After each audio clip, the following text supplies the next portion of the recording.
Hello all and welcome to the channel. So I'm going to take a look at the last 4 weeks. A busy 4 weeks, lots going on. So let's kick off with some new games then. So first up, how beautiful is this cover art? We've got 18 Turkey, the Railways of Anatolia, if I can pronounce that now. This is not for the faint-hearted. This is a big 18xx game. It's early stages, and we've got some beautiful images of this one here.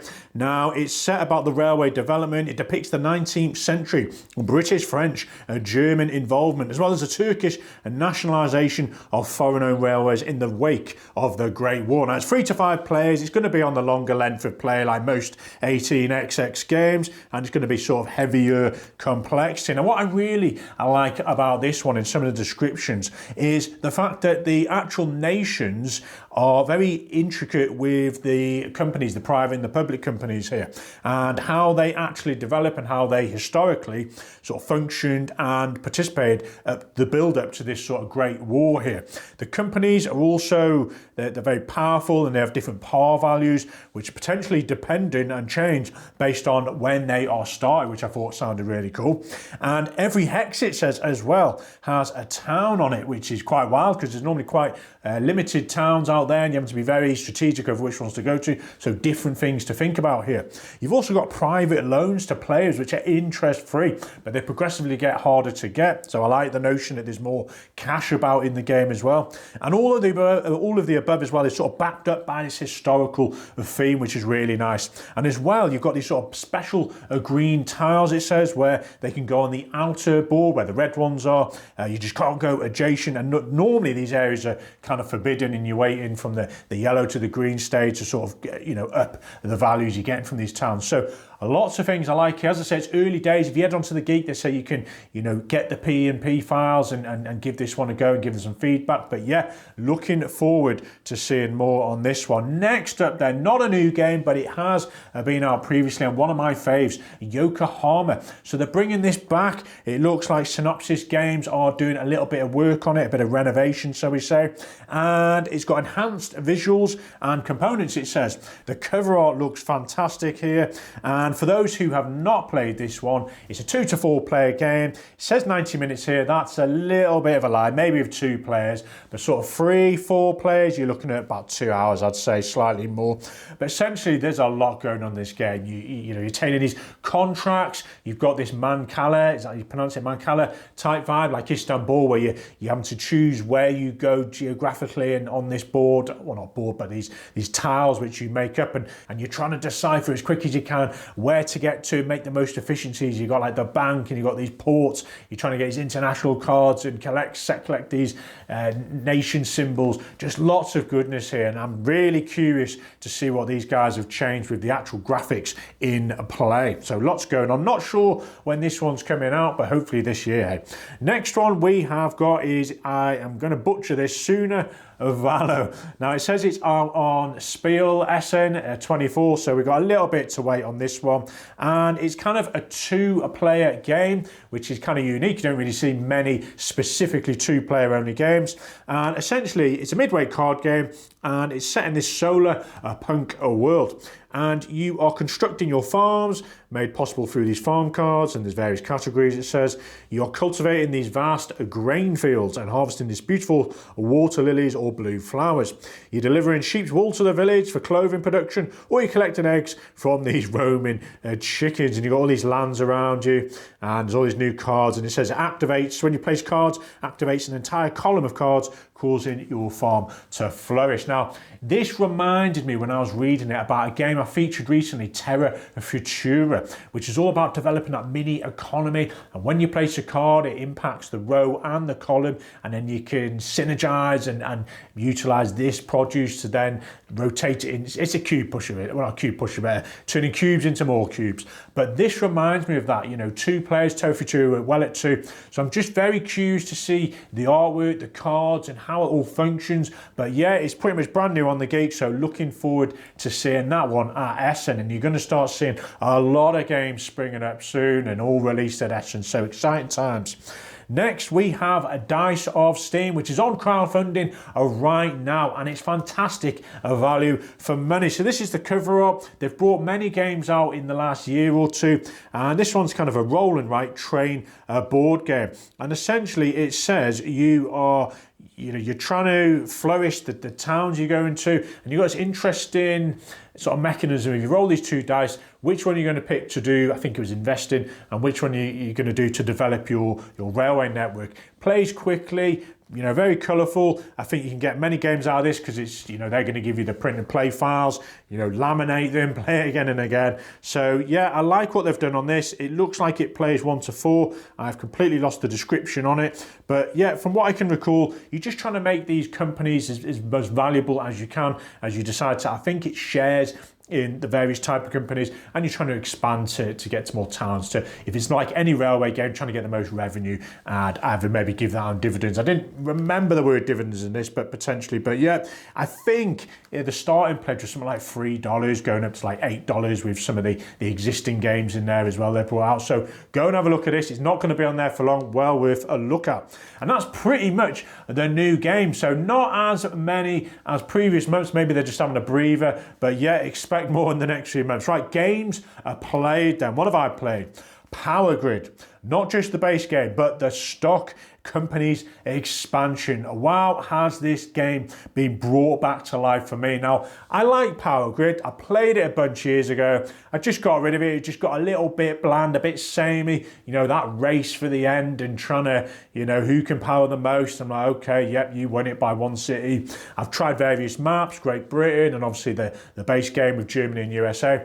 But this game, folks, has really brought, an excitement back to it. It's basically made it into a lightweight 18xx in the form of you are taking charge of these various energy companies. So all the colours you'd normally find, but they can swap hands because you are essentially an investor and you invest in your money in shares, and if you're the majority, you do make the decisions. So you got stock rounds, and it's very intriguing trying to figure out, which one am I going to invest in? Typically yourself, more so yourself in this game than others, because it's not as easy just to dump a company like you would in 18xx or do things like, briefcasing or whatever it may be. But it does a good job of introducing you to those type of mechanics in a soft and safe manner in terms of, when you're selling or when you're buying and you're putting the capital in there, there's no trains to just dish them out and spend your money on. But there's certain levels of capital that go into the company, even though you paid more money for it. And I'll talk about that in a sec. But yeah, you buy stocks, you buy shares, you then go into the kind of operational realm, which is, running through what you would normally do in Power Grid. You're buying, you're bidding on the factories, and then you are, testing my memory here, and then you're getting the resources, and then you're powering them, and then you have this choice whether to pay dividends, etc. And paying dividends, like most of these games, is going to increase the value. As your company gets more valuable, obviously other people are starting to think, shall I sell out of this? If you sell out of it, as long as someone else has got 2 shares, that preference share, they are taking that company off you. Now, I've tried my best to figure out how to dump companies on people, and it is possible, but generally you're going to have to expand out with all these cities and just spend all the money in that company to then dump it on them when you sell it, and hopefully turn orders come. You need that to be favourable to you. And then they're sitting with this company with no money in it, and they're trying to, but then equally the towns, the network has been built, so they might have to put a bit of their own money in potentially to get the resources to power the energy for their network. But generally it's not that harsh. But overall the game just adds a whole extra layer of investment. You're going to figure out, right, which companies am I going for, how am I going to make that work, and even later on in the game, is there more profit to be made by setting up a quick company rather than those dividends and investing in others? Are you going to sell out sooner, just keep that capital and that money to take the win? And it's all about just taking the money for the win here. Now, you need a good set of poker chips for this one, folks. The paper money just does not cut it, like any game. You've also got I tried the Japan map, so I played, which was the first for me. Really crunchy in terms of you can go to the same city with the same value of 10. You've got this sort of elongated board as well, which is interesting. And I tried stock companies with the USA as well. I need to give Germany a go. And Russia is on the other side of the Japan map. So I'll bring you an update on that in the near future. Now, in terms of the values of the companies then, so you can see on this slide here, the share prices are going to go up. That is the price you have to pay. And the money actually going to the company is where these colours are at the top. So you might buy a share for like 60 or 70, but only 30 is going into the company. And that capital is important because you want to develop your network, buy the resources, have more power to bid on those factories as well. So lots to like here. I played it with 2 players and 3 players. No, 2 players and 3 players. Yep, that's right. And it worked really well, folks. 2 players, I was surprised. I just wanted a dummy run through, and it felt like Imperial 2030, where that, you know, believe it or not, works well with 2 as well. But I definitely highly recommend, if you can, playing with a higher player count on this one. So lots to like. Next game then, The Rich and the Good, or my version, Have and Good. Now, I played this recently, and the reason I'm talking about it again is because I tried a variant, the shortened variant, which isn't an official one, but I just spotted it on the gig and I had to give it a go. So for those of you familiar with investing, this is essentially where you're not just buying and selling and you're doing either or, you can sell more shares than you actually own. So you're selling shares you don't even have. So you might have 0 shares in yellow, or even 2, but you want to go and sell 4 shares. So you sell the 2 you've got, and you're selling 2 more than you've actually owned. You're getting the current price straight away, so you're getting more income to do more things with. You take these 2 tokens, there's only 5, we tried 5 tokens per type of stock. And obviously you now have to buy at some point in the game 2 more shares for whatever the price they are to pay them back and get rid of those 2 tokens you've taken. And you're hoping, obviously, you're selling the shares at a high price and then you're trying to buy them back at a low price, so you've made the variance. So normally in stock market games, typically in board games at least, you're trying to buy low, sell high. But in this game, you can actually manipulate and make profits when the prices come down, it's a fascinating game anyway, but to add this really elevated it.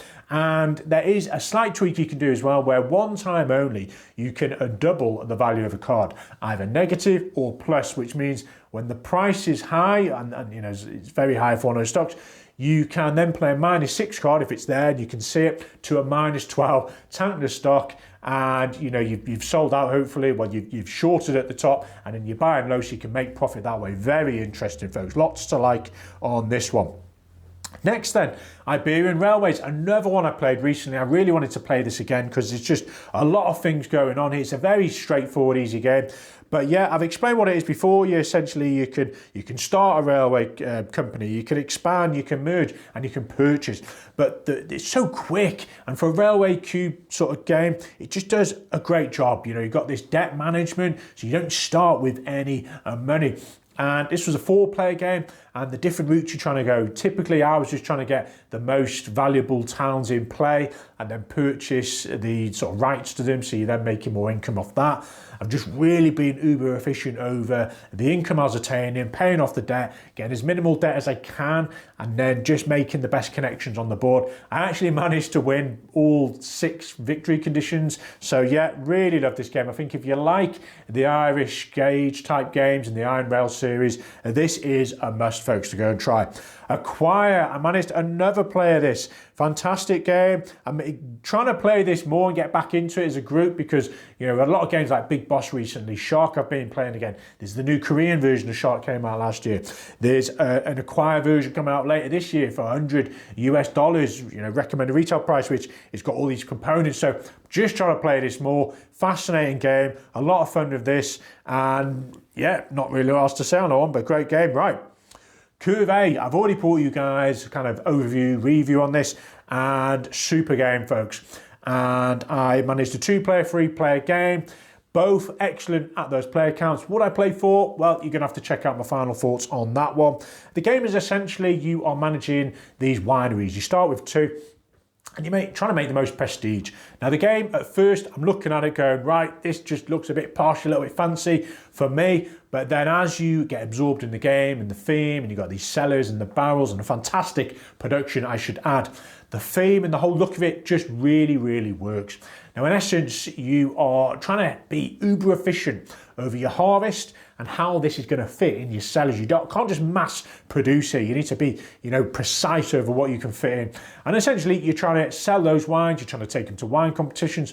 And it's how this action selection really elevates the game. You know, you've got 2-player game. There's only one spot to go to, and it snakes back. So I go, then that player goes, they go again, and then myself. And which ones are you going to forgo? Because the gap that has not been used, one of the seasons, is going to get one of these weather cards, which just adds a little bit more to it. But 3 players, you've got 2 spots to go to. Which one are you going to go to first? Because you can't go to a spot where someone else is until it snakes back, and then you can go somewhere else someone's gone. So, yep, just fascinating action selection. It reminds me of Peak Oil, but check out my final thoughts for what I think on this one. But yeah, super game. Hopefully it's going to get to retail very soon. They're trying to find a distribution network globally for that one. So that's all the games I have played recently. So some random things I've spotted then. Mainline tracks and magazines. So if you like your 18XX or looking to get into the whole train genre, this was recently on crowdfunding. Maybe there's a late pledge, but basically it's a magazine.